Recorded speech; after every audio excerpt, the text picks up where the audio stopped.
Yo, what is up? I'm Zach. Welcome back to my channel of RWBY Mythology. Today I bring you guys a new what if scenarios, and I know I've done this before, but I deleted those videos because I didn't like it how it went.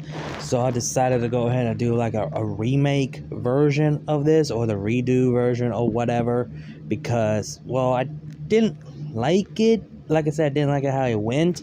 Not only that, I'm still working on the progress for the final RWBY what if on, what if RWBY was a faunus, that shtick, and that's still going to be in progress because I wanted to be, good as possible. So I decided to bring back one what if so you guys could enjoy for a bit until then. And that is, well, what if Yang was a Saiyan? And this has been the most popular scenario, most talking and debate. Well, not I said debate, much more discussing about, what could have been if Yang was a Saiyan, and all that stuff. And it was kind of disappointing that not much people, talk about it. And I mean, it really is, because hell, it's been said in the lyrics of I Burn music and said about Super Saiyan, and people, even Rooster Teeth and Monty knows that Yang is like, oh my god, she's like Super Saiyan or some shit. And that's where everyone started doing fanfics, fan art of Yang was a Saiyan, but no one ever done actual what if, like what could have been. And there's only like 3 YouTubers that actually done this scenario, which is He Only Made. I forget the other guy's name, who also does a RWBY Yang what if she was a Saiyan. And not only that, the Saiyan geeking couple, I think that's the name, done their scenarios of that what if. And I was kind of disappointed how much people had their own take on this scenario. And you could say this is my interpretation and my take on this scenario, and a more different, and try not to copy people's scenarios here and there, because I don't want to make a copy or taking people's credit and not give them any credit. So I'm going to try my best to create my own ideas here and there. So yeah, there's that. Yeah, I don't know what I could say. Oh, right, I just realized something. I also will mention from the RWBY Anthology manga for this scenario, from I guess only 3 volumes, like from Mirror Mirror, from Mirror Mirror to I Burn, because those are the 3 mangas was something to bring up in the future. And I think I should cover how should I cover this? I would think I should just cover volume 1, maybe 2, and volume 1 and 2, or just volume 1, because the reason why, because volume 1, 2, you just basically remain the same as usual, but I'm gonna try to add something on my own as possible. If I can't, then it's gonna be short whatever, and I don't like it. That's the reason why volume 1 and 2 is a lot more easier, because nothing changed the events or whatever. So yeah, there's that. And yeah, I don't know what I can say about this. Yeah, can't even talk. So yeah, without out of the way, let's just go ahead and get into this scenario. So we start off this story where Ty and Raven were at the hospital, where Raven is about to give birth to their firstborn child, and everything goes happily, where Ty is actually happy to be a father, to have a child with Raven. And after the Raven gave birth to the child, is a baby girl, but unfortunately the doctor informs them that their daughter has died. The child didn't make it. So after gave birth to the child died after Raven gave birth. So basically, yeah, the Yang that we all know and love doesn't exist no more, because she's already dead. And after Raven gave birth to her, and that caused heartbreak on Ty, and Raven didn't care because her eyes is that the weak dies, the strong survive, and now she sees, giving an unborn child and they die like that means they're already weak after I gave birth to them. And that caused a ripple effect between Ty and Raven's relationship, and they both get into arguing, and there's a time they got into a fight right after Raven got out of the hospital and all of that. Then Raven just had enough of Ty's shtick, because she was planning on leaving him to go back with the tribe, because that is her home and purpose.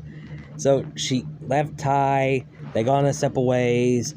Ty is just distrust and heartbreak and all that, and Summer came and support Ty. She felt bad for Ty to witness his unborn firstborn child just died after gave birth, and she's been by Ty's side ever since that day.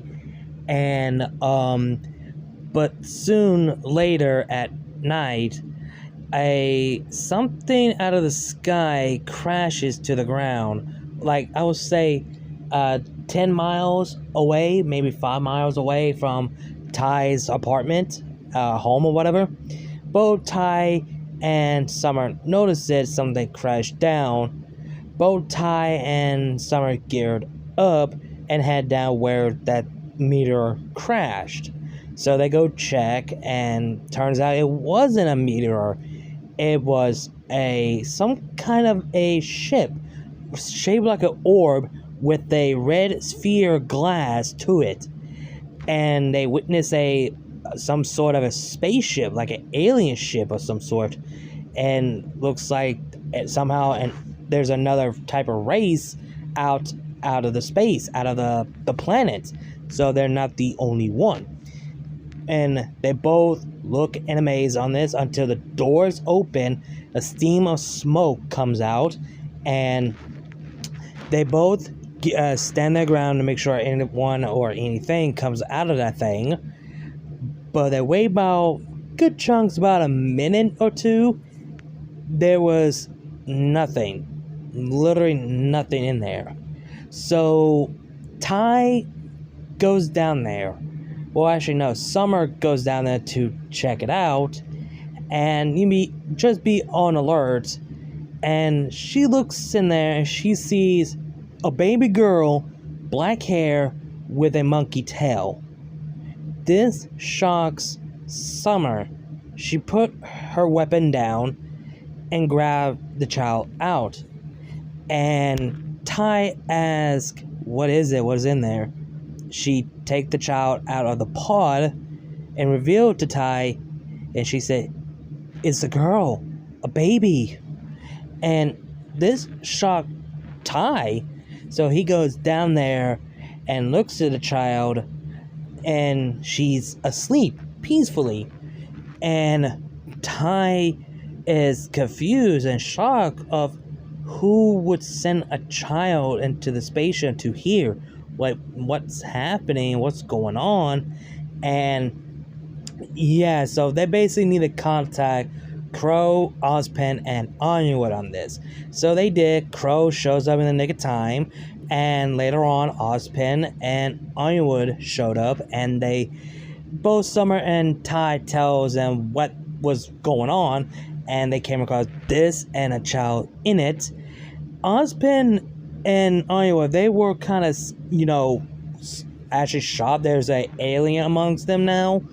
And they also thinking about, okay, the pod could go straight to Iowa, so they could, do some tests and analyze and research on where this ship came from, basically where the child came from.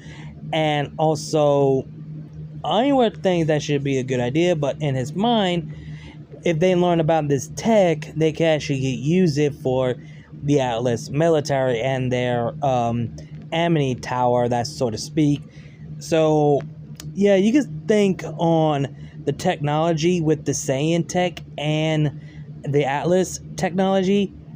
Yeah, they're gonna be important later in this series, so keep that in mind. And Osman also asked and wondering what they should do with the baby girl. And Ty stepped in that he should, take her in. There's no reason for her. There's no reason for send this child to orphan or be used whatever reason. So Ty decided that he wants to take her in, and Summer actually agrees to this idea, but she's also wondering if he's sure about it, and he actually not. He said, "I'm sure of it," and Osman thinks on this, and he actually agreed because we need to keep this a secret from her until the time is right. And hell, you could say you adopted a monkey faunus, a baby girl.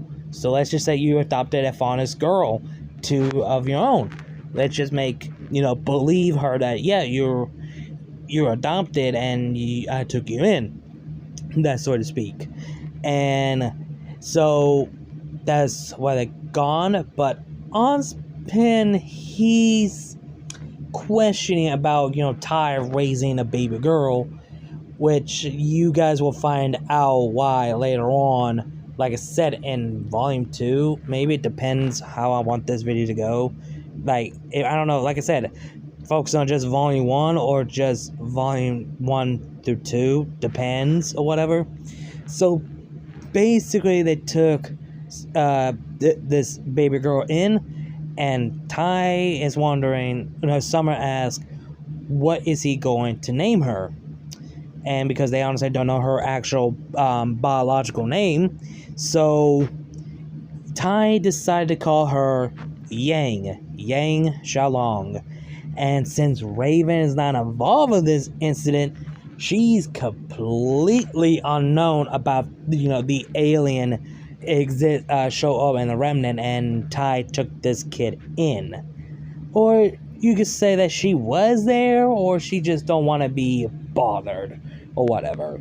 So Raven will have no connection of this version of Yang, since, like I said, the Yang that we all know and love, she died right after Raven gave birth to her. So yeah, so Raven will have no knowledge about this Saiyan even exists. But they don't know about the race, not just yet, until later on, after Ironwood and his scientists did their research and analyze of this pod, and tell both Ozpin, Summer, Ty, and Crow about this Yang origin, that she's a Saiyan from another planet called Planet Vegeta, and is that she stated that the planet has been destroyed by a huge meteor that caused the planet be destroyed. And also informed about the tail that the Saiyan has. That tail has the ability to transform them into actually a big great ape, a huge freaking monster, like a monkey or a gorilla size. So, and they noticed the form name the Azaru, aka the Great Ape. So that's the form that Yang will have. But here's the issue though. It will not work because Ozpin bringing out, they only works if the full moon. So here's the issue of that. If you look at the full moon of Remnant, it's in pieces. It has to be actual full moon, not in pieces. So that means no Great Ape Yang. So that means that never happened. Because if you remember, Akira Toriyama confirms that the only Goku or Gohan turn into the Great Ape is to be a full moon, not a half moon, not a partial moon, or anything. It has to be actual clear full moon. So Remnant's moon is in pieces and won't work. It won't work like that. So they don't have to worry about that. That's the one good thing for once.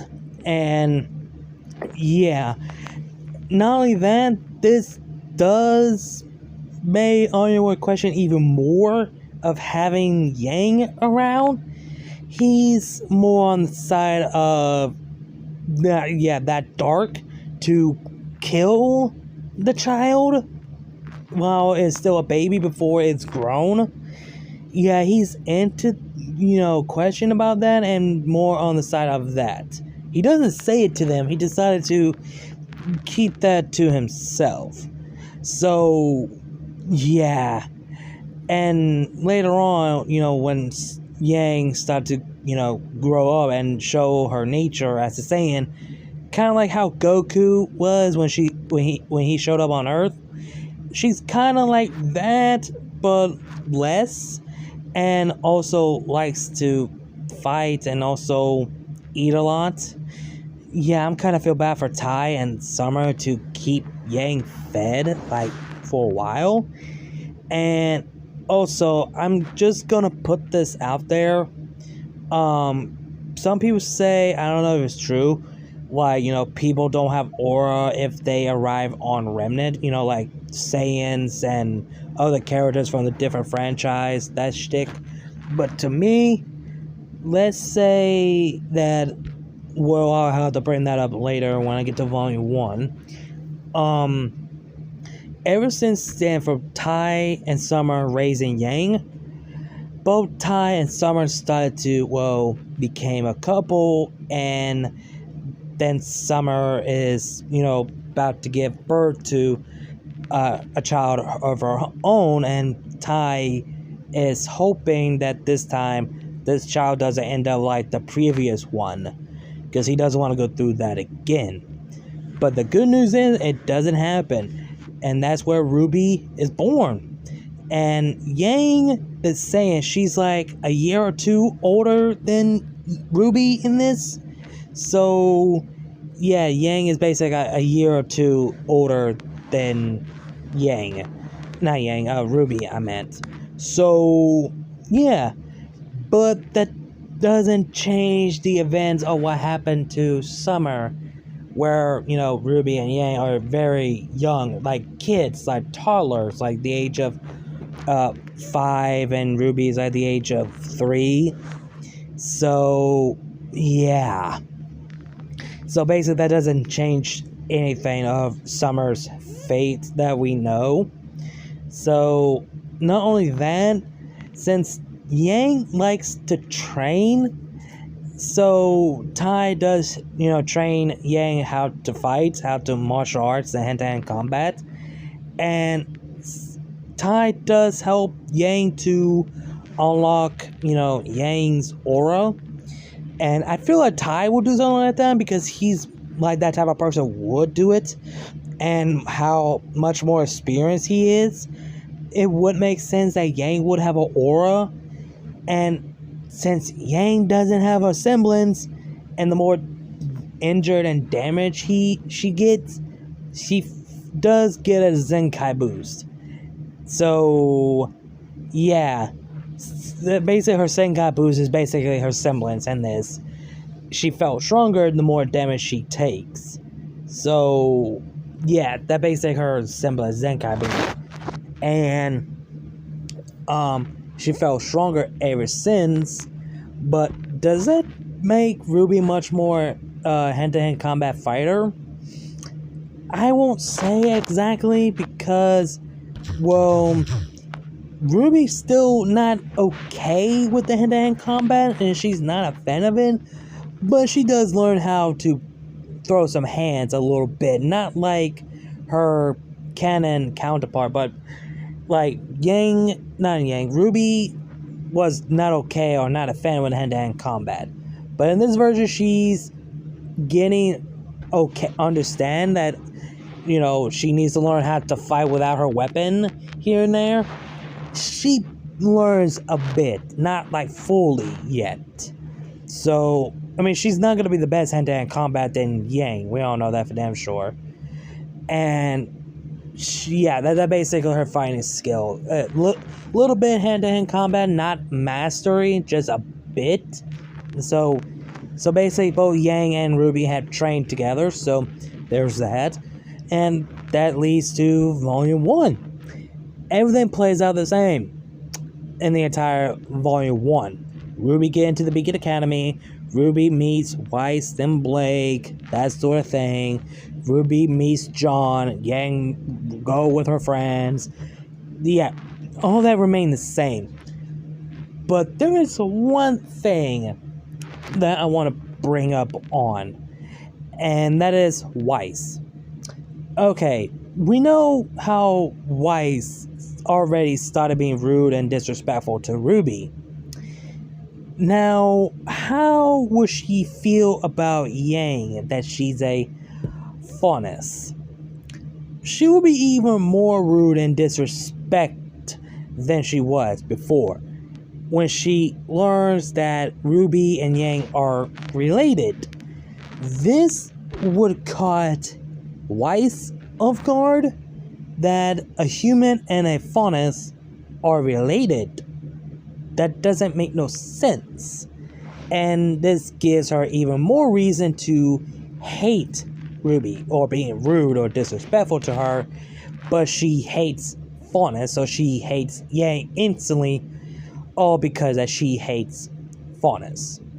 So yeah, so basically that goes out kind of the same, but a lot worse. And she hopes she doesn't team up with those two, especially Yang. And then we get the moment between, RWBY and Yang meeting Blake, like in canon. But this is where, even interesting for Blake, she takes in a back as well about, Yang and RWBY are related. Even she is shocked, like Weiss, but she's more calm and much more confusing and question about, isn't possible a human and a faunus couple could be a thing and have human, half faunus, like, or a human and blood related with a faunus, same blood, different parents, I think. And if it's impossible, then it will make sense. But this does surprise her, and that does lead me to question. No, I think Velvet is the perfect example, because her mother was a faunus and her father was a human. Yeah, it does make sense because it hasn't been confirmed about that, but it was a theory about that Velvet's father is a human and her mother is a faunus, if you think about it. So I guess it is a thing in Remnant, I guess. But I just want to bring on that. And we got the same thing like in canon, where the group are learning how to landing or whatever. That plays out the same. Meaning of the team, Weiss and RWBY found each other, Pura and John, Ren and Nora, Blake and Yang. So that plays out the same, but this is a little bit different. In the From Shadows anthology manga, where Yang and Blake, came across to each other in the forest, Blake is a lot more comfortable with Yang because Yang sees her more, treat her like an actual person instead of just be discriminated because she is a faunus. This makes Blake a lot more comfortable because, well, not only that Yang is a faunus, and so does she of Blake. This gives Blake a lot more comfortable, and not she's not the only faunus to be in the Beacon Academy first year. So I want to bring that up here and there. But again, it still ends up the same like in canon. Team Juniper fighting against the Stinger, if that is the name, the Scorpion faunus, not faunus, the Grimm and the Team Ruby against the Nevermore. That plays out the same as canon.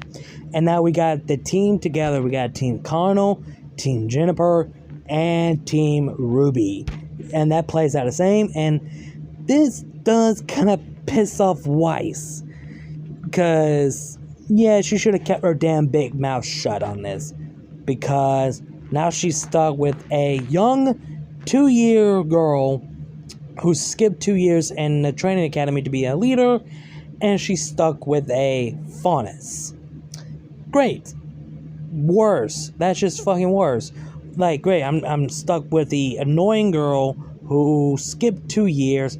Now I'm stuck with a faunus chick. What could possibly go wrong? Oh, Weiss, if only you knew about Blake. And yeah, so basically we start off, the John arc. Yeah, I'm gonna call it that. That plays out the same, except the one scene where Cotton, picks on Velvet, so fuck you. This does piss off Yang, just like Blake. So both Blake and Yang are pissed, and they can't stand him because, Yang learns, the history about the faunus and the humans are like bad blood and bad history from learning from her, being in school and learning from her father, that sort of thing. So yeah, so basically she cares about the humans, but she doesn't like the people who are, being disrespectful and kind of racist to the faunus. And she also doesn't like faunus as well, who's being disgraced to humans for something they didn't do. She basically believes there are some good people and bad people when it comes to humans and faunus. She doesn't like people, being disrespectful, discriminate, and racist to human and faunus alike. But with Blake, she's kind of the same in canon, that she hates humans how they treated the faunus for over centuries. And yeah, that plays out the same as usual. So basically, the John arc that focuses on John, that plays out the same. Now we get into, how should I put this? Blake arc-ish, that reveal that she's a faunus. Well, that plays out the same when they hear, hey, stop that faunus, and here comes Sun. And you know how Sun gives the wink that she gave to Blake? Well, he actually gave one for Yang as well. So basically, Sun gave both winks to both Blake and Yang. So both of them go chase after Sun, and they came across Penny by accident. And that plays out the same. And of course, the arguing between Weiss and Blake, that goes at the same, but with Yang involving. So yeah, so basically 2 against 1 in a arguing about, the faunus because of Weiss' comment about filthy faunus riprap. Yeah, that argument. And Ruby, I feel bad for Ruby because she doesn't know what the fuck she should do about all of that, because her older sister, her partner, BFF, and Blake are having an argument until Weiss take it too far, and this made Yang to push Weiss, and they became insolent violence. So Ruby stepped in to make sure they both need some breathe and need some time to air all that. So yeah, so basically Weiss and Blake need to be away for a bit, and also the argument still goes on when they return back to their rooms until Blake dropped the bomb about we're being tired of treating like shit, that basically then reveals that Blake is also a faunus. and even Ruby doesn't want to buy it because she wants to be sure, and Weiss thinks that she is the faunus because she just said it right in front of our face. She gave us a freaking hint who she is. But after Blake ran off, Yang went after her, and because she needs some air too, because she needs to get away from Weiss. So yeah, and Yang is frustrated, and Blake's trying to calm her down, but Yang snaps out at her and says, "Yeah, Blake, you do not understand how I feel right now." And Blake's like, "Actually, I do." She removes her bow and reveals her cat ears to Yang. This shocks and also felt bad. She felt guilt, what she said, and she was going to apologize until, "I knew you looked better with the bow." This made Yang jump and shoot at Sun by accident, and Sun yells at her, and Yang yells right back and also apologizes for that. So, yeah. And also, Blake actually tells both Sun and Yang about her past, like, in the actual canon, where Blake actually explained this to Sun. And also, he also sees how Yang could eat.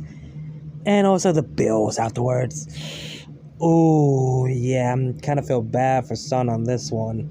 So both Weiss and Ruby are trying to find Blake and Yang until Penny shows up out of fucking nowhere and says something about, "I think Weiss dressed up as wonderful," and this scares both of them. And Ruby asks Penny about they looking for his sister, like a monkey tail, and Penny was like, "Oh, you mean the Faunus girls?" Yes, and wait, huh? And Penny was like, "Yeah, one with a monkey tail and one with a cat ear that hides it by covering herself with a bow." Yeah, dead silence, just like canon. And the fights with the White Fang and Roman against Yang, Blake, and Sun, yeah, they took the White Fang out easily, and this kind of gives Roman a corner. So yeah, so basically we get the fight as usual, but with Yang around. Yeah, Roman was about to call out until Penny, Ruby, and Weiss shows up, and some of the White Fang already been taken out, and Roman is last remaining.